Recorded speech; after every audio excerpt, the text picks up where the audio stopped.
Hey, y'all. Hey, welcome to But Also, the Real Talk podcast for real life moments. And if this is your first time joining us, I'm your host, G Dazzle. Some of y'all know me as G Daz, but most of y'all just call me G, your girl, your friend, your sis, who is out here to keep it real with you. Now, this podcast is all about diving into life's moments that don't always fit into a neat little box because life isn't always black and white. Here, we talk about the gray. So both sides of the coin where two truths can exist, those yes and moments of life. Like Women's History Month is here, but also like Shaka and Whitney said, I'm every woman, y'all. It's all in me, okay? So here we keep it light, we keep it real, and we keep it all the way honest. So you'll get some laughs, you'll get a couple of kikis, and maybe even a moment or two where you say, dang, G, you just gonna ring my life like that? Yes, I am. Because we are all living the same life, boo. And that's okay. So whether you're trying to figure it all out or just trying to make it through today, got you. So we'll talk about the highs, the lows, and all of the messy moments in between. All right, y'all, let's get into it. All right, y'all, today's episode is a special one because we are continuing our Women's History Month series, celebrating trailblazing women who are shattering glass ceilings and rewriting the narrative in their industries. And today's guest, ooh, child, let me tell you, she does it all. I am sitting down with a DEIB powerhouse in the tech world, a certified co-active coach and founder of Lynnetta Smith Coaching. She's worked with major companies like LinkedIn, ServiceNow, and Okta, spoken on countless panels and conferences, and continues to lead conversations that create real lasting change. But also, when she's not making corporate spaces more inclusive and impactful, she's out here breaking a sweat, y'all. She is a certified Zumba instructor, a Hyrox finisher, a Run Selena 2025 ambassador, and a proud member of the Peloton community. Boss moves, big energy, and we love to see it. So with that, I say, join me in welcoming Lynnetta Smith to the podcast. Come on, intro. Thank you. I got tired just hearing everything myself, but thank you for that. I'm so excited to be here. You are super welcome, and I am so excited to have you here. And like I said, welcome to the show. Like, you are out here leading in tech, coaching, speaking, and crushing fitness goals. Girl, how do you do it all? Girl, if I knew, if only I knew. Honestly, somebody once told me I should write a book about commitment and discipline. So I'm like, when I set my mind to something, I just need to execute it. And I think it could be a curse or a blessing that I set my mind to a lot of things. And so I just go after it and yeah, I get it done. I love it. And whenever you do write that book, because I claim that for you, I'm going to need an autographed copy. Just putting my bid in now. Putting it in now. Of course. Okay. All right. Just make sure that we knew. Now, you've worked with some of the biggest tech companies out there. LinkedIn, ServiceNow, Okta. Like, what led you into the world of diversity, equity, inclusion, and belonging? Like, was this always the path that you saw for yourself? Yeah, good question. It was not. Okay. I'd like to say it found me in many ways. And I say that for tech as well. Like, if you would have asked me growing up and kind of when I set my mind on like, what do I want to do in my life? Well, as a child, I was that one that's like, I'm going to be a choreographer. I love to dance. I'm going to dance. That's going to be my vision. That quickly went out the window. And I'm like, yep. Parents are like, you need to do something that's actually, that you can pursue. It's going to get you through education. You get your education in, it's going to get you the money, etc. So got my degree in marketing, I was going down that path. Never grew up in Omaha, Nebraska. And envisioning doing so, like tech wasn't a thing that I, thought of myself. So it was actually when I was in college and I was part-time working at PayPal actually. And somebody came in and started talking about LinkedIn and how we had an office in Nebraska. And I was like, what? You need the professional Facebook? That's cool. It's not actually their brand. It's the original Facebook. But at the time, that's what I saw. And I'm like, well, why not put myself out there and I'll give it a try? Something about the Midwest is it draws a lot of attention to like the customer support space. And so, I've done things in telemarketing and other areas within customer support, and that I leaned into that in LinkedIn as well. And that's kind of how I made my way into tech. And people would ask me the question of like, what's your purpose? What's driving you? And I'm like, I just know I want to help people. And so customer support became a thing where, I found a way that I can help people, like whether it's, figuring out their accounts when it came to LinkedIn or just any other aspect of it. And so it wasn't until I took another leap of faith on myself and said, you know what? I'm leaving Nebraska and I'm going to move to California and I'm going to go work out of our headquarters all by myself. I'm just going to go try something new. And I did so, and little old introverted me, because very much was very introverted, rose up my hand to be a part of our first employee resource group at LinkedIn. And when I say a part of it, was more like an office lead out of our headquarters. And I'm like, I don't know what drove me to do it, but I did. And so after doing that and just creating spaces for women in the organization to find community, to, be leaned into, a while I said, we need one of these for our Black people. And so a couple of friends encouraged me to, lean out to some of our executives and make that plea of like, hey, can we create spaces like we have done for our women and also our LGBTQIA plus community? And I really thought it was time for us to have one for our Black community. So I went to knock on their doors, made the request. They believed in me, believed in my vision. And lo and behold, there are a few other people in the organization doing so also. So we got together and created LinkedIn's Black Employee Resource Group. After doing that, that wasn't enough on the side of my core job. I was actually supervising and leading some teams in our customer operations space. Our CHRO at the time was a very well-known introverted leader and was doing some work with Susan Cain, the author of Quiet. And they were starting to pilot this program called Quiet Ambassadors in the tech space, which is basically like bringing awareness to the various temperaments when it comes to introversion, extroversion, and ambiversion, and how that shows up in the workspace, and specifically on how, we manage our employees and create spaces of belonging for them. And so I joined that effort as well to be one of the first Quiet ambassadors and start applying that work in the workspace.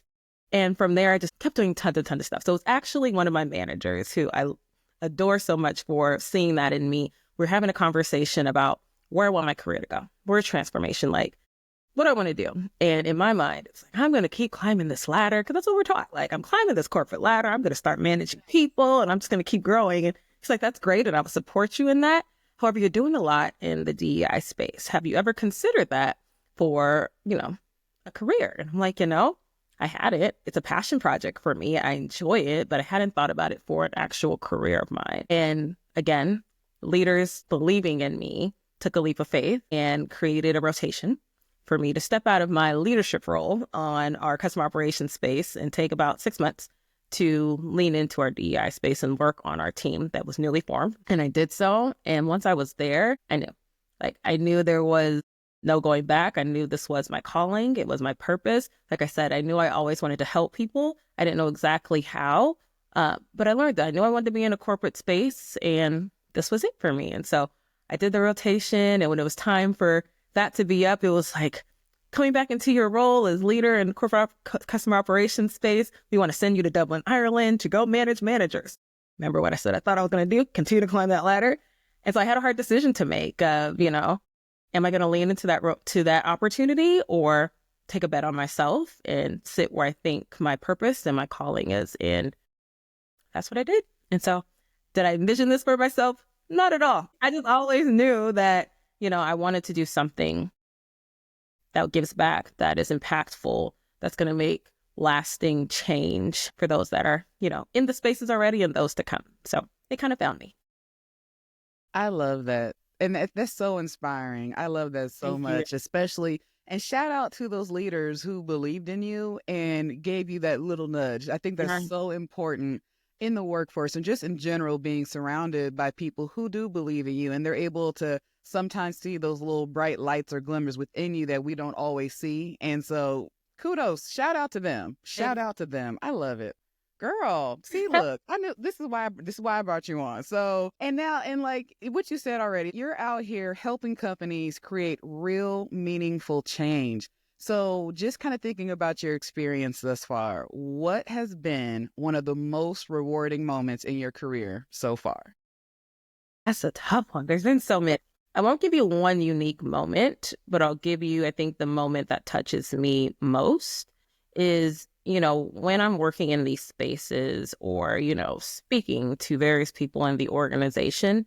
For me, it's my interactions with our fellow employees And when I'm hearing their testimonials about, how they feel like they can bring their authentic selves into the office, I'll tell you a really quick story. As even early on in my career, and I imagine many of us have gone through this, the joys of our beautiful locks, our hair in particular, is, I operated, as many of us do, in the corporate spaces where, I came in, I always changed up my hair, don't get me wrong, but straightened hair, finding like the professional look of what your hair looks like. And it wasn't until later in my career where, I was actually living in California. And, it can be a struggle to find people to do exactly what you want to do to your hair, living in certain spaces where people don't look like you as much as you're used to. But I switched it up from times, would have braids sometimes, would do different things. And one time I came in with sewing, straightened hair going on. And one of our leaders who I admire, great relationship with, comes up to me and was like, "Look at you with your sophisticated hair." And I'm like, so are we saying the other styles of hair that I have aren't sophisticated, considered professional, etc.? And so I realized that I had a responsibility as somebody who sits at tables with our leaders, sits in the room, is, a senior leader themselves, to normalize the fact that as a Black woman, I can come into these spaces with my natural hair. At the time, I was wearing it fully natural, curly, had my little fro going on. And so I realized as I was moving companies, I said, no more, I will wear my natural hair. And so I did that. And, I showed up and I'm sitting at these tables with my little fro that's curly sometimes. As you can tell, I made a decision at one point to lock my hair. And so I wanted fellow leaders and executives to see me, and so they can see others, to where we didn't feel the pressure of having to assimilate to different societal standards of what professionalism necessarily looks like, based on like what grows out of our head naturally, our natural hair. And so, anywho, long way to say, I told this story, and I tell the story often, and others like it. And it's when people come up to me and say, "Thank you. Like, I've been struggling with this myself," or I've gotten advice from, our dear and lovely parents who obviously come from in many instances, come from different generations. And it's like, I have locks naturally, but I was told to put a wig on so that, it didn't come off and people couldn't see what my natural hair looks like. And it's like, but you're giving me the permission to show up as myself. And so it's things like that I think touch me most in doing this.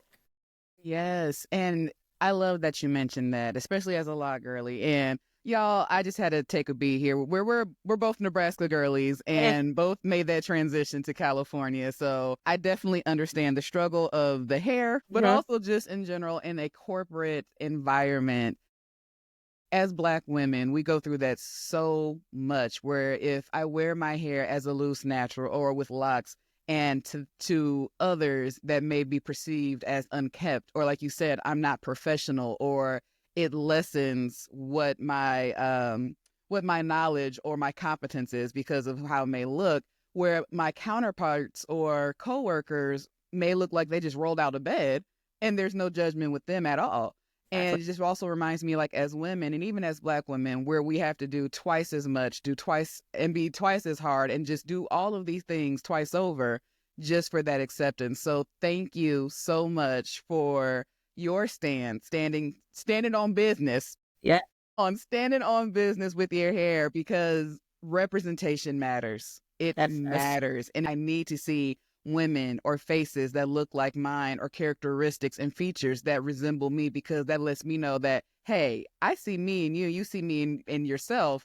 And that's like, hey, if she's there, that means I can get there. And that means that I'm also standing on the shoulders of. So thank you for standing on business with that. And it's such a true tale. And even today, I know that there are probably women, we probably got some cousins and sisters out there who are still fighting those battles of, just because I wanted to wear this middle part bust down or, and after I took that sew-in out, and now, I'm in my NDIREs, sometimes I wear my hair, sometimes I don't. That doesn't define or determine or make anything less of who I am or the words that I speak. So thank you so much for that. Oh, girl, honey, I felt that. That resonated with me, honey. I felt that, because that is a true battle for real. So thank you for sharing that. Of course. So with that, like I said, I already called you a DEIB powerhouse, because you are, but also a certified Zumba instructor, a fitness enthusiast, and a Hyrox competitor. Like, how did fitness become such a big part of your life? That's such a good question where I'm like, I don't know if I have a straight answer for you. And that's okay. It's again something that just kind of happened for me. I want to say honestly, I can almost pinpoint the moment where it did, and it was probably honestly back in 2010. And I don't know why that stands out as a moment for me of just like this switch came on of like, you actually enjoy fitness and wellness and, taking care of yourself and, your health. It was actually at work. It was one of those biggest loser challenges I think we were doing. And I got so engrossed in it and like enjoyed it so much that I just never stopped actually like challenging myself as well. And so I started, getting into working out a lot. Love to dance. As I said, I wanted to be a choreographer. And so, but I clearly never did that officially. However, once I found dance fitness and initially started with Zumba, I actually got trained in a few different modalities, mixed fit, UJAM, you name it there as well. Come on, receipts, list them all off. Because I know I only touched on a couple of them. I know that there's probably more that there's out there. So, I mean, come on, roll them out. Sly Flex, let them know. Honestly, I don't even teach anymore, but I still love all of them. And I love dance fitness so much. In doing so, I think others saw another thing, people see it in me. Others saw in me things I didn't see myself, even just being a student of the art of cardio dance fitness. People would come up to me after class and was like, I watch you and I'm so motivated from watching you. And sometimes because they just really couldn't see the instructor. And other times it's just like, after getting my confidence, I find my way to the front row and I'm, be doing my thing and in my zone. And people just were inspired or motivated by it, which, people like encouraged me, like, you should look into actually teaching. And so honestly, I just did it for fun because I'm like, well, people are watching me anyways. I really do enjoy it. It gives me an opportunity to live out my dream of being a choreographer a bit because, I'm in the front and I'm leading and I'm getting to create routines in some instances and teaching other people. And so I started kind of doing that. And on that journey as well, going back to what I feel like my purpose is being a blessing to others, helping others. I became so engrossed in other people's fitness journey as well and seeing them and the way that they light up. And some people didn't see that, dance fitness is something that, yes, is fun and bring you joy, but you get real results from it as well. And so being able to be in service of others motivated me, and it's just a good time. And so that was one thing. And then I realized I had a personal trainer when I went to the gym. And again, it's completely honest, full transparency, honest moment. I'm walking into the gym and, sometimes the trainers will like stop you like, hey, have you ever considered, personal training?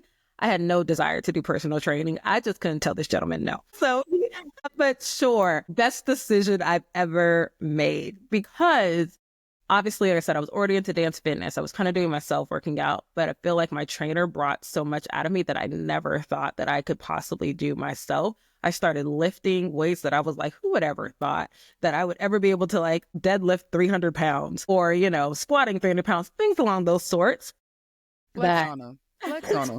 Let them know. Y'all hear these numbers? Like, she just go slide a little 300. Slight work just on a Tuesday.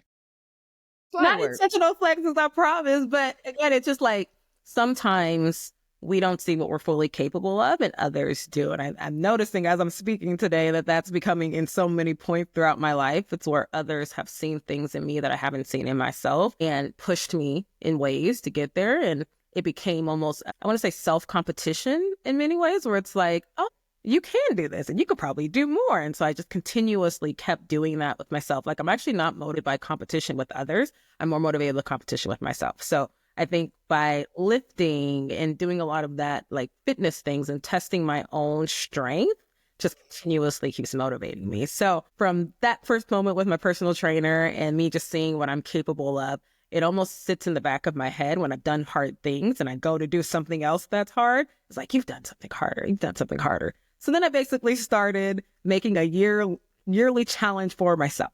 So one of those was, deadlifting 300 pounds. Another year it was, and this is not a flex, you all, I promise. I'm just giving you my list of things that I challenged myself with. It's the squatting 300 pounds. It was completing a Hyrox challenge. It was also doing a Spartan race and a couple Spartan races now at this point, creating different things like that. So yeah, I like I said, I'm motivated to continue to grow and challenge myself. And I am so in love with the wellness space that I just continuously keep doing it there. And I love to see other people in this spaces and growing in their selves as well. And shout out to the trainer, whoever you are, for the unofficial peer pressure to be great, to do hard things. Thank you for that.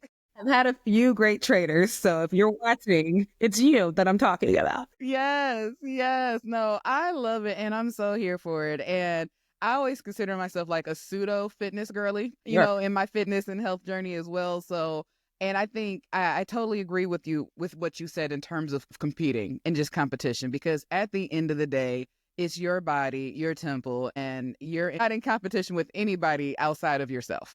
And Exactly. so it really is about what you can do, and other people's, I'm not going to compare myself to you because those are not my goals. But for me, being able to challenge myself, I feel like there is no better feeling than when you do set your mind to a goal. And especially if it's a fitness goal and then you reach it and it's just like, oh, I just crushed the shit out of that. Did you see that 300 pounds? Like, right, rewind the tapes. Let Look, everybody see. Like, did you look. see what I just did? And I didn't even think this time last year, last month, last week, or whenever that I would be able to do this, or a sentence that would ever come out of my mouth saying that I did. Yeah. But look at that. And Look, that's amazing. look, there'd be so many people questioning me, like, why would you want to do that? Like, why do you, especially as a woman, it's like, why do you feel the need to lift 300 pounds? I'm like, mind your business. It's about me and my Okay. journey and like what I Okay. want to do. But I mean, I would say, although I'm not motivated by competition of others, it was nice to see, and many times, men in the room looking at me like, oh, Yeah. There's you can outlift something kind me? of, Like, right? you can outlift me? Maybe. I might be able to. Okay. I mean, I can lift you. Okay. Like, come on over here, sir. Square up a little bit. I'm about to lift you. Okay. And something about it, it's empowering. It really is. It's just all the, you got all the gym bros Yeah. in the room next to you. And then you come in and just like, you may think that, oh, she's just like a little dainty. Oh, she's doing some girly Yeah. lifts, a little barbell, 5 pounds. Nah, bruh, I'm with the big dogs. Like, don't let the smooth taste fool you. Okay. Like, don't let it fool you. So I'm Yes, here for for sure. it. And something else that, as you were listing off the list of all the fitness flexes, because I'm here for it, and don't you dare humble them. Cause I'm like, no, flex them out, because that is it's such an achievement. It really is. And one that you didn't mention, but I feel like we got to talk about, and that's Peloton, because I Yeah. know you ride hard for the community, but Yeah. also with Peloton, like, what is your go-to Peloton class when you need to pick me up? Oh, that's a good question. Okay, so, and I don't know how long it's going to be on the platform anymore because she's no longer a Peloton instructor, but I would use probably Kendall Tools' Megan the Stallion ride. It's just one that, I mean, it stays in rotation when I'm just like, you know what, I'm looking for something to do. And like, you know what, I know that's a good ride. I'm going to be in the zone. It gets me like, to touch on my little, my little ratchet side a little bit, it's in a good way, in a good way. Ain't nothing wrong with a little sophistication. We Ain't do. nothing wrong. It's like a good, respectable amount of sophistication goes a long way. That's all we need. Just a little bit. There's nothing wrong with it.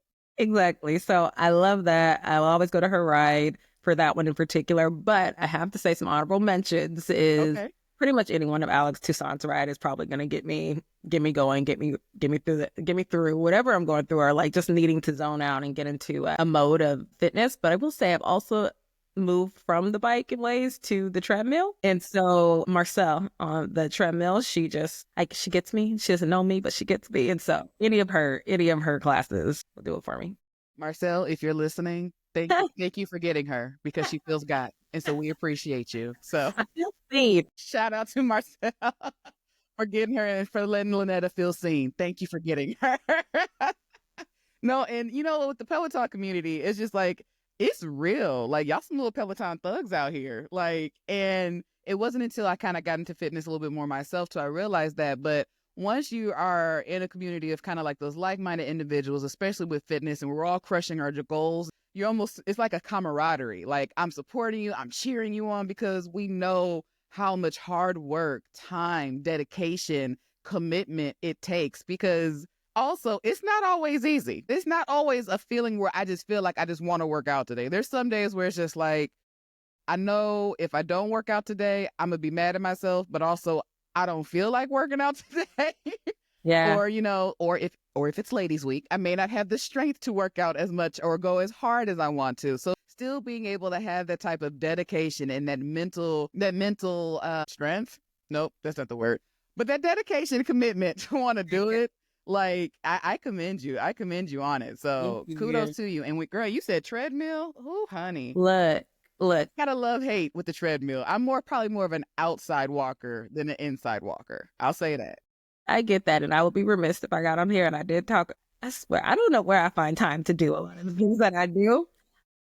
But there's a run club that I started with a group of friends out here. So if you're in the Dallas area, check us out. But NTX Rhythm Runners, and I get that. Like and it's a run walk club, let's be honest here. So walkers, they're welcome. So hearing you say that, you don't have a love-hate relationship with the treadmill and prefer the outdoors. Alert. Like I definitely have a love-hate relationship. It fits me at certain times to my treadmill, but I also love, the outdoors, being in community still with others, which is why we started this club in an area where we just felt like, we needed something up a little North Dallas area to give to the community and bring people in as well. And, some people have their preferences between treadmills and, being outdoors and walking versus jogging versus running. I have this phrase that I say we meet on Saturday. So every Saturday, I'm like, every pace has a place to show up and, enjoy, investing in yourself as well as the community.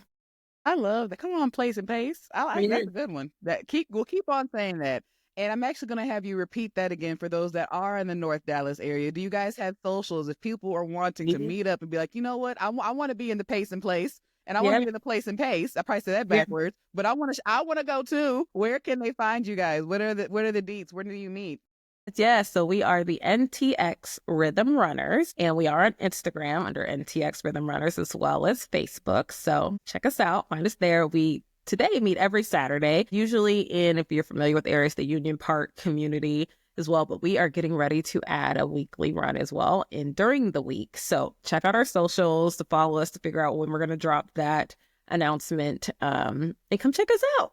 Yes. So those listening, you heard it here. And if you want to do it, you know where to go. So make sure to check them out. So with that, since we are celebrating Women's History Month, who are some of the women, whether in DEIB, coaching, fitness, or honestly, just in life in general, that have inspired you along the way? Such a good question and such big question. Oh my gosh, the list is so long. I'll only give you a few because we'll be here all day. So, a few. Obviously, my mother inspires me, day in and day out. I mean, just everything she's instilled to me, everything that I've watched and seen her accomplish and sacrifice, and just to be there to be in support of her family is an inspiration for me. And I do a lot of the work that I do, so that I can then now pay it forward to her. So get that out of the way. Definitely my mother. There are a few leaders in the spaces that I've been in who have inspired me, who again have seen me. And although I don't want to be able to name dropping everybody, but there's three that I will give you off top just in the fields that I worked in. Rosanna DeRuthi, Pat Waters, and Sandy Hoffman are three phenomenal women who have worked in the tech space, the DEI space, in general, who I have just learned so much from. And, I don't think I honestly would be where I'm at in my career, just how I've developed as a leader without them. So big shout out to them. I'd be remiss if I didn't mention just women in general that, many of you figures that the Michelle Obamas,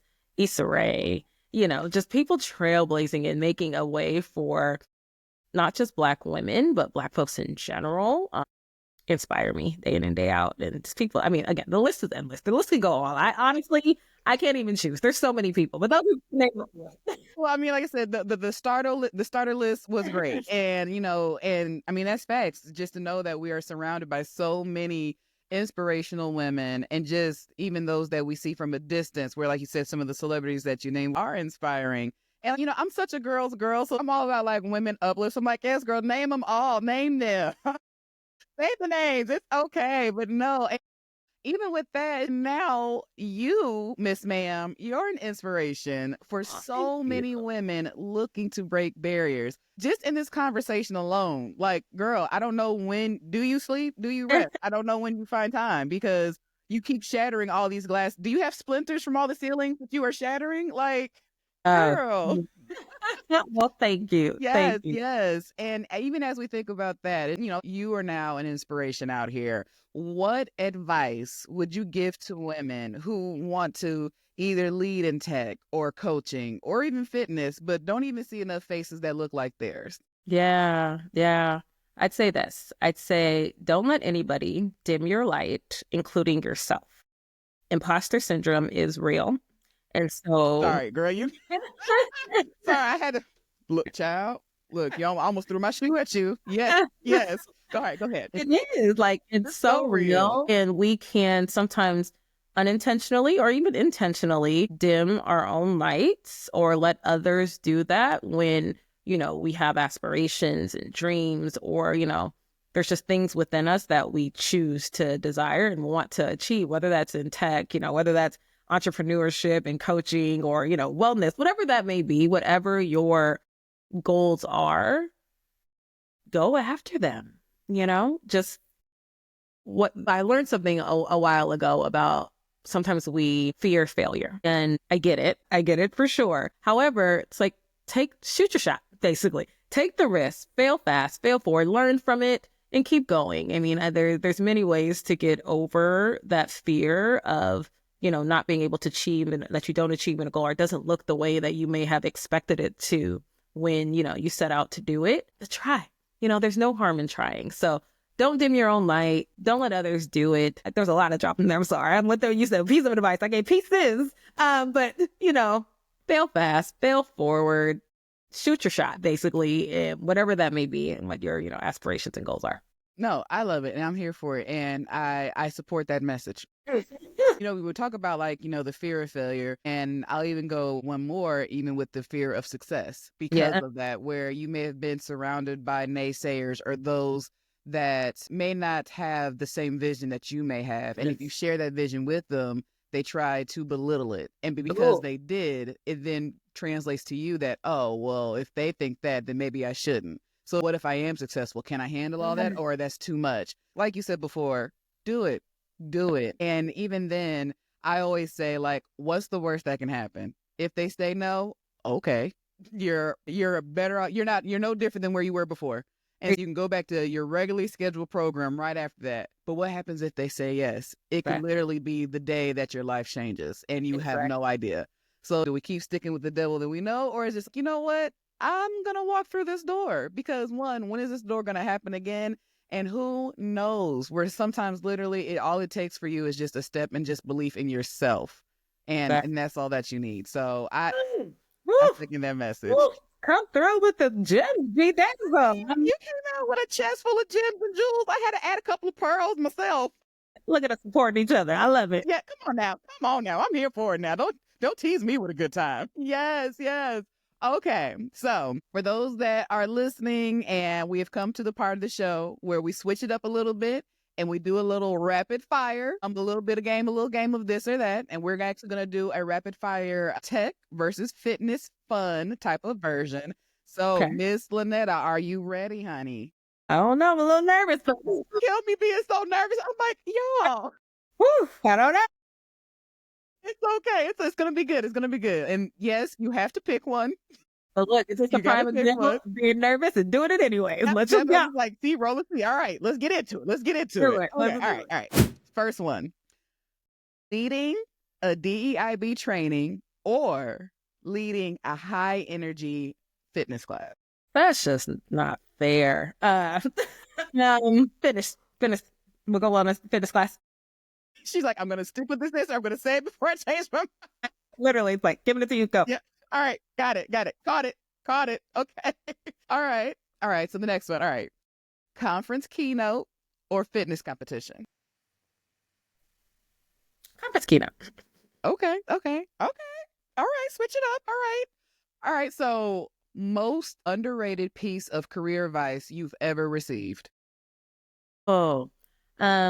This concept of responsibility, in the sense of you can't control what other people do or what they say, but you're in full control of how you respond to it. And so it's something that I just take in and throughout of my career. We're going to be in spaces, especially as, people of color, women of color, where you're going to feel slighted, or, things are going to be said or done that you may not fully always agree with, but it's not about what the other person says or what they do or what, I mean, it's sometimes even done to you. It's how you respond to it. And so I carry that with me in how I move and what I say. And again, how I ensure that I respond to things that, could be macroaggressions, could be microaggressions, could be, many other things. So that's probably, if I had to choose one, that'd be what it is. That's a good one. That is a good one. I had to take a pause on my questions. I had to tap it. I was like, that is a good one. And it reminds me of this saying that someone once said to me: someone else's opinion of you is just that, their opinion. It does not define you. It has nothing to do with you. And no one can make it real other than you. And you know what? I'm going to leave your opinion of me with you. And Yes. I'm going to keep on moving. So Yes, I'm ma'am. just going to layer that on with that one. So that was a Love good it. one. That was a I good love one. it. Yeah, Okay. ma'am. All right. Thank you. All right. Thank you. Okay, so next one. One fitness goal that you're still working towards.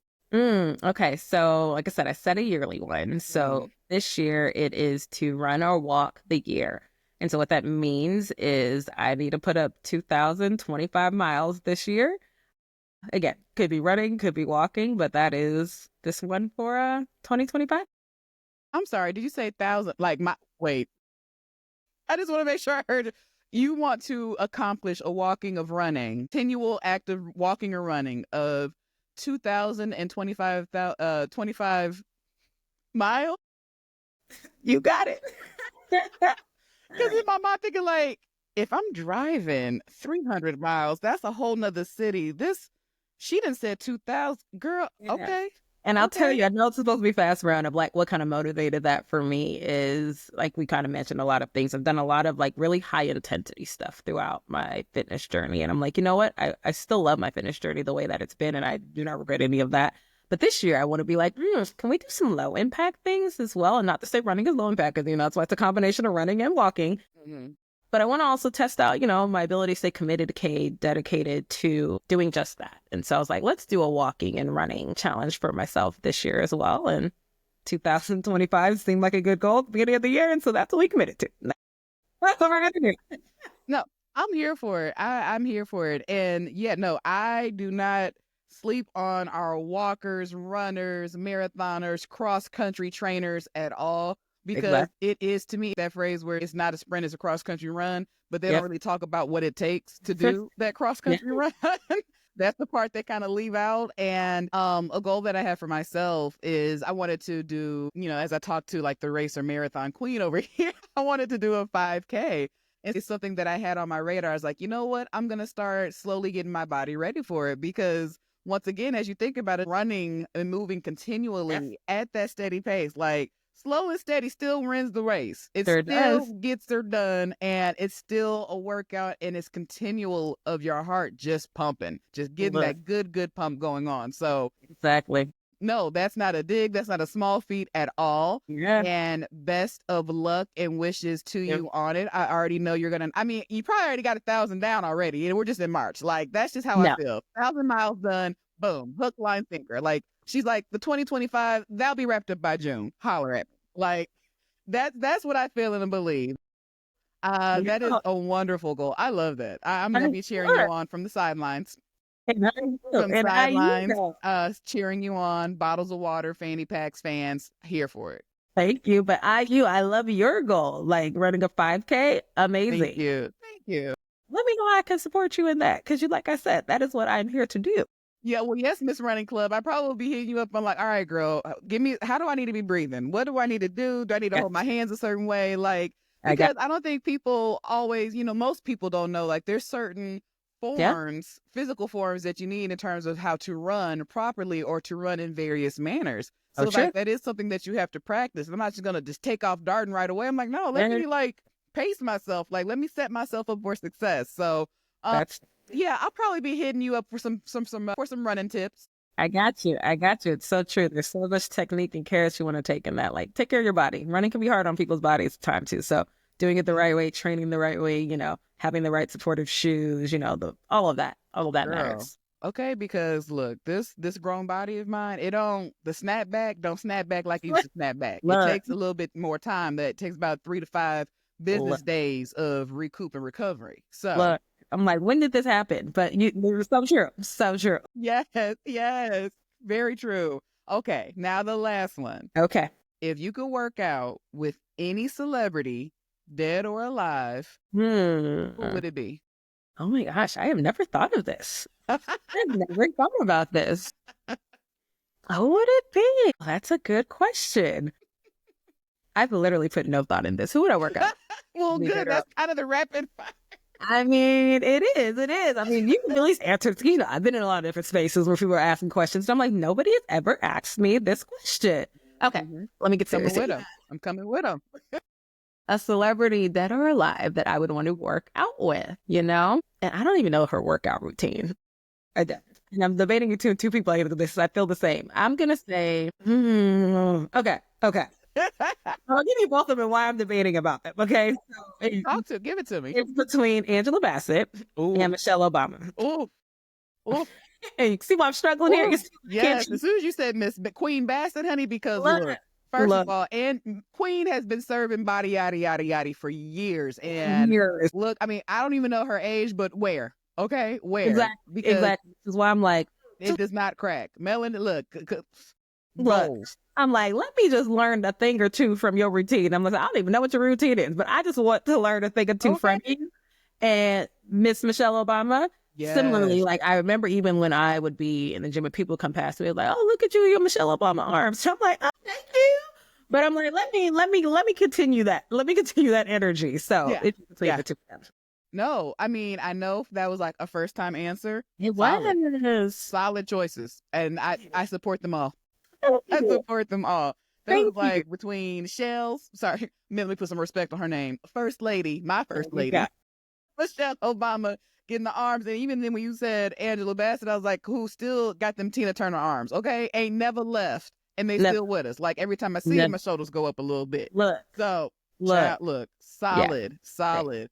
I'm going to throw mine in there for honorable mention, just because I've seen her fitness journey over the years. And I just love her personality in general. And that's Tracy Ellis Ross. Oh, yes. Because Miss Ross has been serving body yaddy yaddy for years, too. Yes, she has. Been serving it. I'm like, come on now. Serve it. So I'm here for those. Those were solid choices. So you did good. You did good for On the Spot. I appreciate it. Thank you. You are so welcome. Okay, y'all. So, all right, before we go, because we're getting ready to go ahead and wrap it on up here, Lynnetta, tell the people where they can follow you and keep up with your journey. Yes. Okay. So a few places. LinkedIn, it's Lynnetta Smith. You can find me on there. I am on Instagram. You can find my coaching page and Lynnetta Smith Coaching on that, or _Netta _ that's just me. Facebook, Lynnetta Smith. Where else am I? Those are great places. You can find me in all those places. That's it. That's a good starting. That's a good starting place. It is funny. All right, y'all. Well, y'all heard it here. You heard where you can find her: LinkedIn, Instagram. Please make sure you go check her out to continue to see all of the great things that she's doing. Like you heard here, she don't sleep. There's no room for slumber because she's out here doing boss chick things and being just a baddie out here, all while doing it at the same time. So make sure you go follow. Make sure you hit her up for the run club so we can get your fitness together and just be out here. So make sure you hit her up, y'all. All right, y'all. That is a wrap on today's episode of But Also, the Real Talk podcast for real life moments.